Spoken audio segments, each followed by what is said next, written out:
This feast day, January 1st, has had it's been renamed and renamed. It used to be the Feast of the Circumcision, right? Because and then it became, I think it was recent, Pope Paul VI in the late 60s named it for the Solemnity of the Blessed Virgin Mary, the Mother of God. And some friends were talking about how it never kind of hooks with people. It's not like Christmas, right? That everybody knows what that day is, or even All Saints. I mean, we know that it's the day for All Saints. This is kind of one of those orphan holy days, I think. But I think there's a lot of blessings in celebrating on this day, the day of the calendar year, not the day of the church year, the calendar year, and focusing on the prime disciple, Mary, who was Jesus' prime disciples. It was not only that she had bore him in her womb and she raised him to adulthood, but we know from the little that Scripture tells us that she accompanied him in parts of his mission. She was there, of course, when he died, and she was there when he appeared in the resurrection. She remained an example to us of complete openness to him. And you can see, even whenever they talk, Luke in particular is the one that's attended. He says, you remember last Sunday, Jesus in the temple. And they said, well, she's reflected on in her heart. And again, here, earlier in Luke, kind of out of order, so to speak, right when the shepherds come. And she's reflecting what the shepherds have to say. I think this is a traditional time when people make resolutions. I was at a dinner last night and they had resolutions that everyone would keep. That everyone would keep. Gain more weight. Read less. Watch more TV. All those kinds of things. Spend more time on the computer. But seriously, I think there is the mystery of the Incarnation is that the Lord is incarnate in us. And what that means is that in everything you and I do, we can be a living testimony to the presence of Christ. So it's not necessarily in the grand resolutions, although I think that's a good idea. But it is in the way we live our lives. And since this is a traditional time to take stock of what the past year was and what this year, 2013, might bring, why don't we personalize it when we're doing that reflection?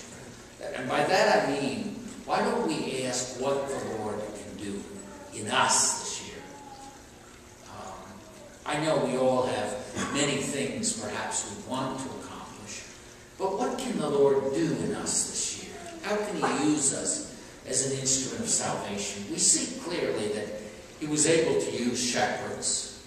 He was able to use Mary.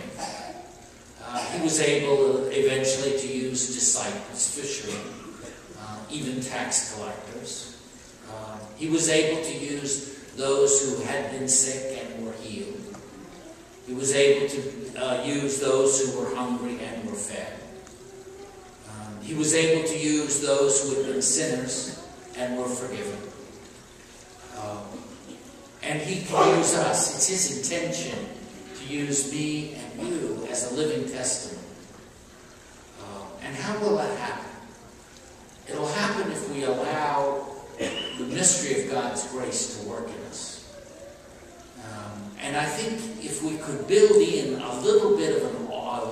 When I was a child, there was the sisters that taught, I went to a Catholic school, said that we should make a daily offering.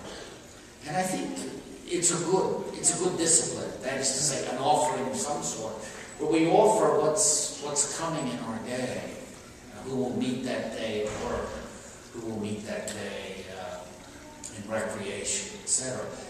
And the other discipline that was always recommended is that at the end of the day, we kind of recollect what God did in our life that day. And of course, if we're honest, there'd be many blessings, right?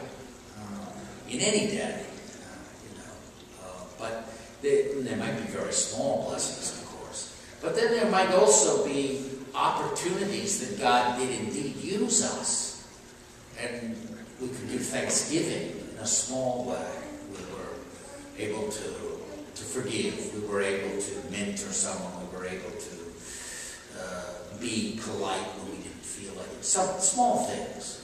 There would also be at the end of the day, or a recollection, times when we realized we didn't shine faith. We weren't a testament.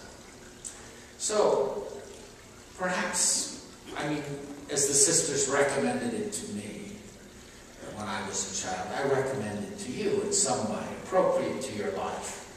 Some kind of offering of each day, and some kind of recollection of each day. Seeing that it's in the fabric of our daily life where our salvation is worked out. Luke always gives us these clues. He said, all who heard it when the shepherds came were amazed by what had been told them by the shepherds. And Mary kept all these things, reflecting on them in her heart. The shepherds returned glorifying and praising God. And Mary continued reflecting in her hearts.